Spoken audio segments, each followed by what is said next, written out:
Liberando su potencial. Hablando de potencial humano, ¿alguna vez se han preguntado a qué se debe la gran disparidad de resultados y desempeño entre una persona y otra? Una persona que percibe $250,000 anuales no es 10 veces más astuta ni mejor que una persona que percibe $25,000 anuales. ¿Por qué la diferencia de 10 veces sus ingresos? Y si tomamos a una persona que percibe $2,5 millones al año, ¿será esa persona 100 veces mejor, más astuta que la persona que gana $250,000? Imposible.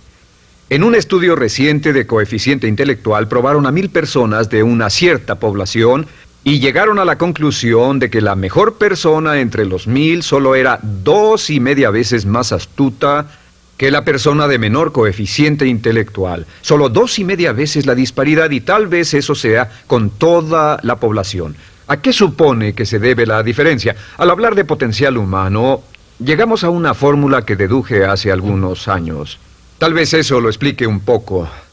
La fórmula comienza con lo que llamamos AI, o sea, atributos innatos, las cualidades, la inteligencia, la habilidad, el temperamento, cosas con las que se nace que no pueden cambiarse mucho. Además de los atributos adquiridos. Estos atributos son muy importantes, son su educación, su capacitación, sus capacidades, su experiencia, conocimiento, sabiduría, etcétera, multiplicado por A, que es su actitud, es igual al potencial humano individual o al desempeño humano individual o resultados individuales humanos. Ahora, de estos tres, los atributos innatos se traen desde el nacimiento. Los adquiridos pueden cambiarse, pero se necesita cierto tiempo para ello, aunque a veces cambiamos muy rápidamente. Cierta información valiosa puede cambiar dramáticamente su eficacia, pero las actitudes pueden aumentarse o disminuirse dramáticamente en segundos. Cada vez que mejoramos nuestra actitud, multiplicamos todas nuestras capacidades. Una actitud ha sido llamada acertadamente el lenguaje más importante del ser humano, la palabra más importante del idioma en el humano. Todo lo que hacemos en la vida, según un estudio en Harvard entre estudiantes ejecutivos, será en un 85% de actitudes. Un 85% de su éxito estará determinado por su actitud. Eso significa que está determinado por cuán positivo o cuánta actitud mental positiva se tenga. Las personas con actitudes mentales positivas tienden a avanzar más rápidamente, se mueven hacia la cima en organizaciones valiosas, ganan más dinero, sacan más satisfacción de la vida. Una actitud mental positiva no significa que baile por las calles y arroje flores. Solo significa que tome una actitud constructiva en general o se aproxime hacia su trabajo, su vida, sus problemas, relaciones, etc. Según el informe Cox de las empresas americanas, según la revista Success, un 85% o más de todo lo que se logra se debe a la actitud. Y la pregunta es, ¿de dónde vienen las actitudes? Las actitudes vienen de las expectativas. Muy simple, ya hablamos de eso. Y una forma muy poderosa de mejorar su actitud instantáneamente es decir, aunque no lo crea, pienso que algo maravilloso va a ocurrirme hoy. Como dijimos antes, nuestras expectativas sobre los desenlaces determinan nuestra actitud. Si espera que las cosas salgan bien, tendrá una actitud positiva. Si espera que salgan mal, tendrá una actitud negativa. Y lo maravilloso es que podemos fabricar nuestras expectativas. Podemos esperar lo que deseamos. Podemos esperar cosas buenas, cosas malas, y no nos decepcionaremos. ¿De dónde surgen nuestras expectativas? Nuestras expectativas surgen de nuestras creencias y de nuestros valores. Son el centro de los factores motivacionales de nuestra personalidad, nuestras creencias, y esto nos conduce a un entendimiento del potencial humano. Significa básicamente que nuestra actitud es una expresión externa de lo que está ocurriendo internamente, y esto es consistente con las leyes mentales. Con respecto a las creencias, cada uno de nosotros tiene muchas creencias en el fondo que los psicólogos llaman los conceptos propios. El concepto propio, o su descubrimiento, es considerado por muchos como el logro único y más importante para comprender el desempeño humano en el siglo XX. Yo estoy de acuerdo.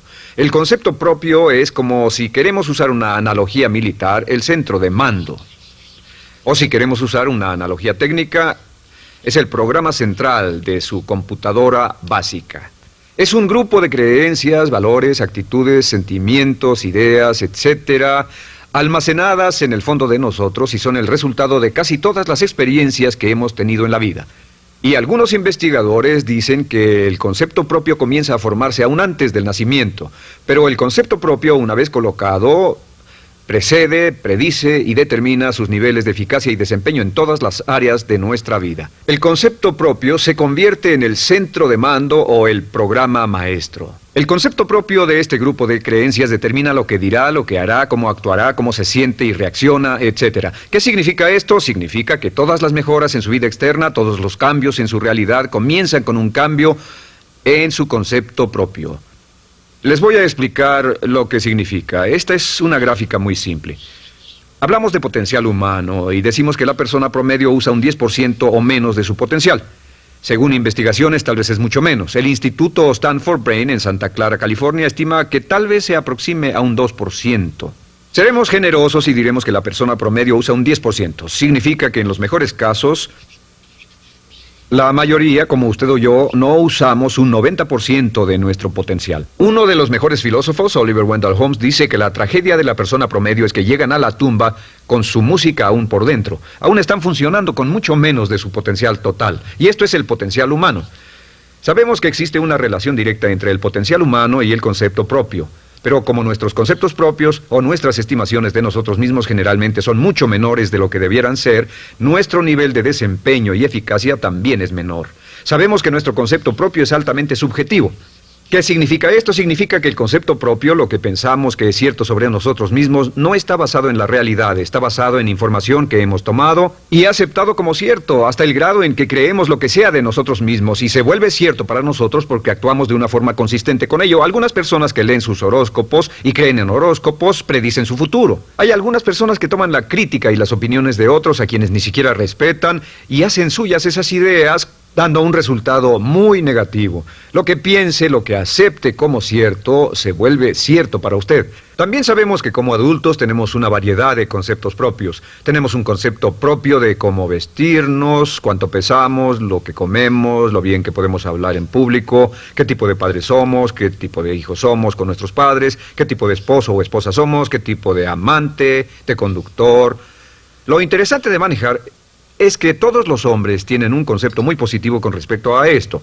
Las mujeres no entienden esto, pero los hombres nacen con un genio inherente para manejar. Todos los hombres son choferes excelentes. Si no lo creen, todo lo que tienen que hacer las mujeres que están viendo esto es pensar en la última vez que trataron de corregir la forma de conducir de un hombre y recordarán que no obtuvieron buenas respuestas. ¿Cómo respondemos ante alguien que desafía nuestro concepto propio, sugiriendo que no somos las personas que pensamos ser? Estamos a la defensiva, nos enfadamos, nos irritamos, es difícil que nos traten. Tenemos un concepto propio de lo creativos que somos, lo inteligentes, lo rápido que leemos, lo bueno que somos en los deportes, y si practicamos una gran variedad de ellos, tenemos un concepto propio para cada uno de ellos. Tenemos un concepto propio de lo bien que cocinamos, de lo bien que educamos a nuestros hijos, de lo bien que limpiamos nuestra casa, los autos que manejamos, etc. Y también de lo que valemos por lo que ganamos. Es muy interesante saber que nunca ganamos más del 10% de nuestro concepto propio en ingresos. Nuestro concepto propio determina nuestro nivel de ingresos. Este nivel de concepto propio se llama zona de confort.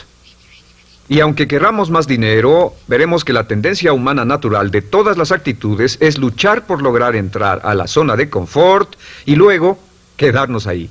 Si ganamos un 10% por encima de nuestro concepto propio de ingresos, tendremos una necesidad imperante de deshacernos de ese dinero. Lo donaremos, lo gastaremos en forma extravagante y hasta lo perderemos si recibimos demasiado. Las personas que ganan la lotería siempre están quebradas a los 2 o 3 años. Queman el dinero porque ese dinero está más allá de su concepto propio. Si gana 10% o menos de su nivel de concepto propio, se descubrirá luchando, trabajará más duro, más tiempo, pensará en forma más creativa, buscará diferentes formas para aumentar sus ingresos o sus segundos ingresos. La única forma de mejorar cualquier parte de su vida, incluyendo sus ingresos, es aumentando el nivel del concepto propio de sus ingresos, comenzando a pensar en usted como si estuviera ganando más dinero. Si quiere bajar de peso, la única forma en que podrá lograrlo es pensando en que está delgado. Piense en usted mismo como una persona más delgada. Si quiere volverse una persona más popular, más amorosa, más feliz o más sana, comience a pensar una y otra vez en esas cosas hasta que se vuelvan parte de su nuevo concepto propio. Hablaremos de eso más adelante. Es una parte esencial de la programación de su mente hacia el éxito. Su concepto propio global está determinado por el promedio de sus conceptos propios en las áreas que considere importantes. Ahora, su concepto propio está formado de 3 partes críticas. La primera parte del concepto propio es el ideal propio. El ideal propio es la persona que más desearía ser, es su idea de lo que constituye un ganador, es su visión ideal de lo mejor que puede ser usted. Nada más, una de las cosas que sabemos de las personas con éxito es que las personas con éxito tienen ideales propios muy claros, ideales claros de quién quieren ser en el futuro. Las que no tienen éxito tienen ideales muy vagos. El número 2 es la autoimagen. La autoimagen es como un retrato de cómo se ve a sí mismo y lo que piensa de sí mismo. La autoimagen es el espejo interno, es como se percibe a sí mismo ahora en su desempeño actual, en forma cotidiana. La tercera parte es su autoestima. Su autoestima es cómo se siente consigo mismo. Cómo se siente consigo mismo es la fuerza motriz, el motor, la fuerza poderosa dentro de su subconsciente. Es la fuerza de energía dentro de su concepto propio y determina casi todo lo que le pasa. La mejor definición de autoestima es cuánto se agrada a sí mismo. Cuánto se agrada a sí mismo como esposo, cuánto se agrada a sí mismo como empleado, cuánto se agrada a sí mismo como jefe, como inversionista, como orador profesional, como atleta, etcétera. Según se agrade a sí mismo, su nivel de autoestima, su sentimiento emocional global respecto a cualquier área de su vida, determina su desempeño y su eficacia en dicha área. Lo sorprendente es que se convierte en lo que piensa, su concepto propio es maleable, su autoestima puede formarse repitiendo una y otra vez, me agrada mi persona, me agrada mi persona, me agrada mi persona. Me agrada mi persona, me agrada mi persona, me agrada mi persona. Entre más se repita, me agrada mi persona, me agrada mi persona, entre más lo repita una y otra vez, más crecerá su autoestima y entre más crezca su autoestima, más crecerá su concepto propio global. Cuando crezca su concepto propio global, su desempeño será mejor en todo lo demás que emprenda. Cada vez que diga, me agrada mi persona, me agrada mi persona, me agrada mi persona, me agrada mi persona, me agrada, será como bombearse psicológicamente. Todo lo que pase que haga que su autoestima suba, hará que se comporte mejor. Todo lo que haga que su autoestima baje hará que se comporte peor, que cometa errores, que sea infeliz, etc. Un punto crítico de agradarse a sí mismo, sobre autoestima y agradarse a sí mismo, es que, número 1, nunca puede querer a nadie más de lo que se quiere a sí mismo. Que su nivel de autoestima es determinante de la calidad de relaciones que tenga con los demás. Y número 2, es que nunca puede esperar que nadie más lo quiera o respete más de lo que se respeta a sí mismo. Cuanto se agrade o se respete a sí mismo, determina sus actitudes hacia usted. Todas las escuelas de psicología actualmente están de acuerdo en el hecho de que depende de lo que usted realmente se quiera y se respete a sí mismo como un ser humano valioso e importante, tiene efecto sobre todo lo que le pase. Cuánto se agrade a sí mismo, y lo que puede hacer es mejorar su autoestima diciendo me agrada mi persona, me agrada mi persona, me agrada mi persona, me agrada mi persona. Y esto nos lleva a la pregunta, ¿de dónde viene el concepto de autoestima? Y descubrimos que el concepto propio es maleable, puesto que no nace con este concepto propio, no nace con ninguna idea sobre sí mismo, no nace con autoimagen ni autoestima. Nace, en cierto modo, como potencial propio. Es la mejor forma de plantearlo. La persona promedio llega al mundo como potencial puro. Y no tiene el concepto propio de que todo lo que es ahora, todo sentimiento que tiene, toda actitud o valor, tuvo que aprenderlo en el transcurso de su vida. También sabemos que el niño llega al mundo con una necesidad imperante de amor y contacto. Y como una gran cantidad de investigaciones lo indican, necesitamos mucho amor y contacto durante toda nuestra vida, pero en especial durante nuestros años de formación, porque de niños aprendemos quiénes somos, cuánto valemos, si somos importantes, inteligentes, amorosos, chistosos. Todo esto lo aprendemos por la forma en que nuestros padres nos tratan. Si nuestros padres, nuestros parientes, tíos o tías, en especial nuestros padres, nos tratan como si fuéramos realmente importantes, crecemos pensando que somos realmente importantes, pero si nuestros padres no lo hacen, pasa algo más. Sabemos que los primeros años de vida son los más importantes para el desarrollo del concepto propio, que un niño comienza a partir de cero. El niño nace sin saber quién es él o ella. Son sumamente valiosos el primero, segundo, tercero, cuarto y quinto años de vida. Algunos psicólogos pensaban que eran los 5 primeros años, pero ahora dicen que son los 3 primeros años. En sus 3 primeros años de vida el niño aprende quién es y dicen que si se les da suficiente cantidad y buena calidad de amor en los 3 a 5 primeros años, los prepara usted de por vida. Los coloca en una base sólida de autoestima y confianza en sí mismos, valor e importancia realmente. Existe una relación directa entre la calidad y la cantidad de amor y el desarrollo de una personalidad sana. Entre más amor, amor incondicional, reciba un niño en sus años formativos, más fuerte será la base de su personalidad. El reverso de la educación es que casi todos los problemas de psicosis, neurosis, perturbaciones de la personalidad y problemas de comportamiento surgen de los problemas que se tengan con el concepto propio.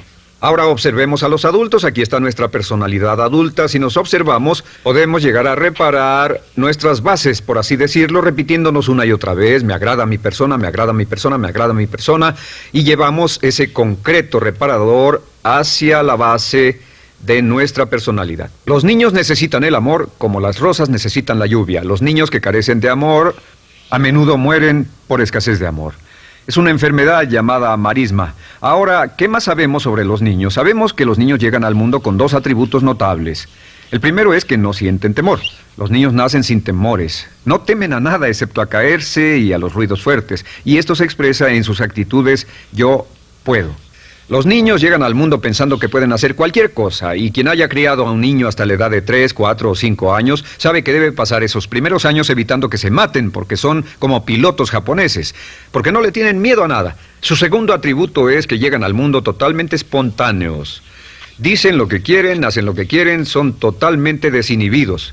Totalmente. Ellos no temen hacer nada de lo que desean, y esto se expresa en su actitud: no quiero.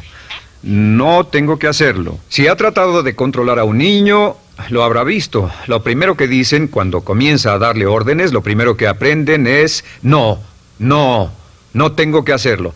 Claro, a veces cambiamos sus mentes de una u otra forma, pero estos son los dos atributos con los que los niños llegan al mundo. Llegan al mundo sin temores y desinhibidos. ¿Qué significa esto? Significa que nuestro derecho innato natural es no ser temerosos y ser desinhibidos.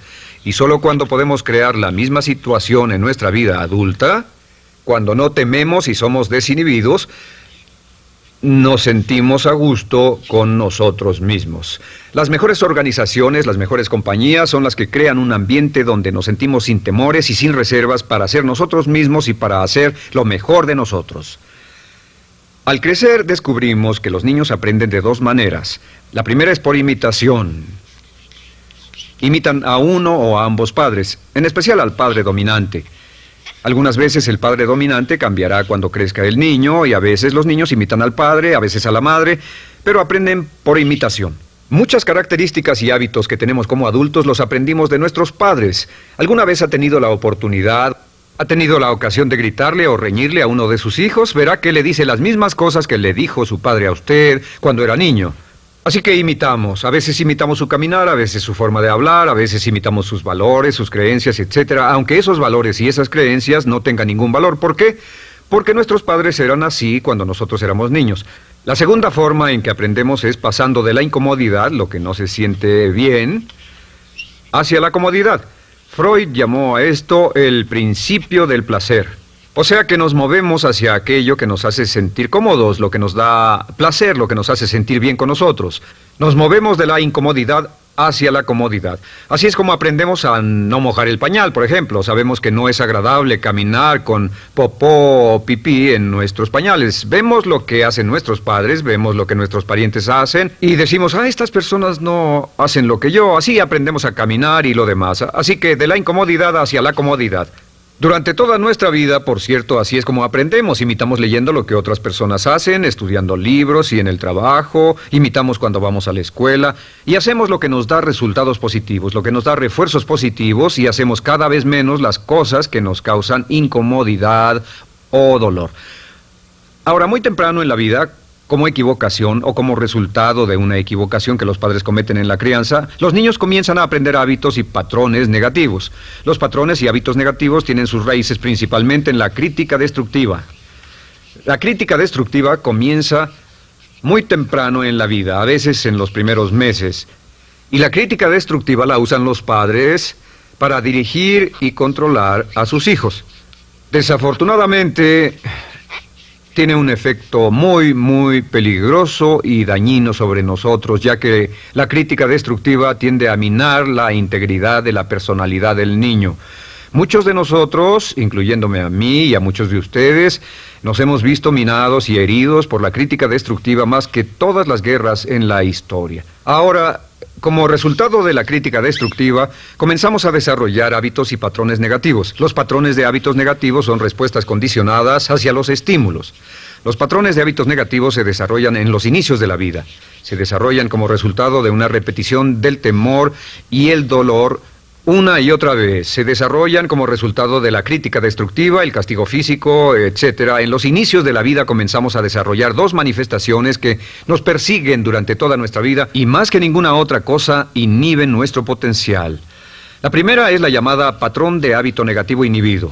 El patrón de hábito negativo inhibido se aprende cuando al niño le dicen una y otra vez no. Aléjate de ahí, no toques eso, y se le castiga. Cuando el niño intenta algo nuevo, o se involucra con algo, o huele algo, o derrama algo, o rompe algo accidentalmente, el padre estalla y se enfada mucho. Como ven, el niño está impulsado por la curiosidad insaciable de explorar su mundo.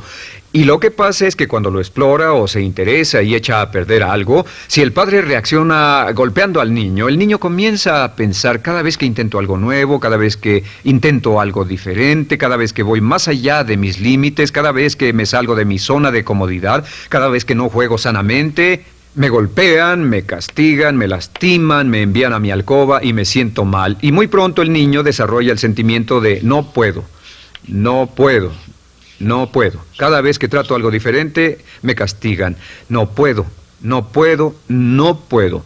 Es como la respuesta de Pavlov. Pavlov sonaba la campana y le daba de comer a un perro, y el perro salivaba, y Pavlov alimentaba al perro. Mientras sonaba la campana, el perro salivaba y siguió haciendo eso, y después Pavlov solo sonaba la campana y el perro salivaba. Lo que pasa en la vida adulta es que esto crea lo que llamamos temor al fracaso. El temor al fracaso es una respuesta condicionada a un proceso de crítica destructiva que ocurre en los primeros 5 o 6 años de la vida. El temor al fracaso automáticamente nos activa, nos sentimos ansiosos, tensos, intranquilos, sentimos presiones y estrés en nuestro plexo solar, sentimos ganas de retirarnos del evento, y el temor al fracaso es la razón principal por los fracasos en la vida adulta. Es la razón principal por la que evitamos cumplir plenamente nuestro potencial. De hecho, todos los patrones de hábitos negativos se experimentan en el cuerpo físico. Puedes saber cuál es un patrón de hábito negativo porque se siente en el cuerpo físico, precisamente. El patrón de hábito negativo inhibido, el temor al fracaso, el no puedo, ocurre primero que todo en el plexo solar.